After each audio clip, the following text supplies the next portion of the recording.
Mko best? Um, so niulize, ushajiuliza nani anaruli dunia? Like, acha na government. Nani ana pull strings behind the scenes?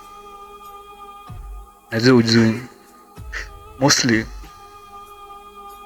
acha niwaambie, wenye wanaruli dunia saizi ni majamaa wetu the elite manze. Na walipewa mamlaka na Jesus through contract. Tawachapia wenyewe ilikuwa baadaye, venye hiyo story ilikuwa hadi wakapewa contract. Lakini sasa leo acha tu focus kwanza na the elite. So apparently manze, the elite wamekuwa kills their influence kwa hii dunia, na as you all know hao wale tukonga true religion. Sasa manze, ile kitu imehappen ni juu saizi hawana influence tena na wanaenda ku lose their grip on this world manze, na ujue hao sasa wana control kila kitu bana, from religion, politics, entertainment, pale kwa health, kila kitu wana control manze. So saizi their plan ni wanataka kurudisha Jesus Christ back.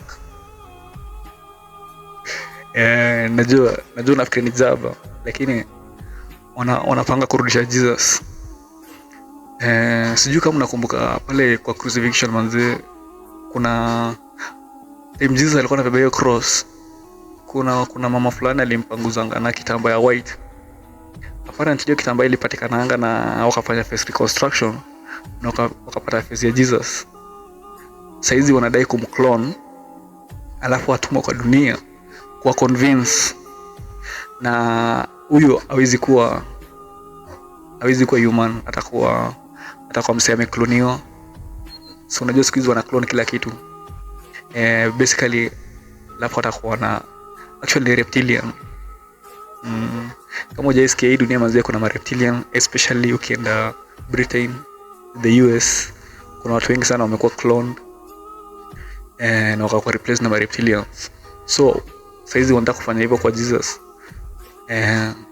Kaini rada manze, mkiona mambo Yesu amerudi, fikirieni mara mbili, huyo si Jesus. That guy atakuwa soulless, atakuwa na soul, na his gaze will be empty. Atakuwa anakuwa na hivi, ana empathy. Kaini rada manze.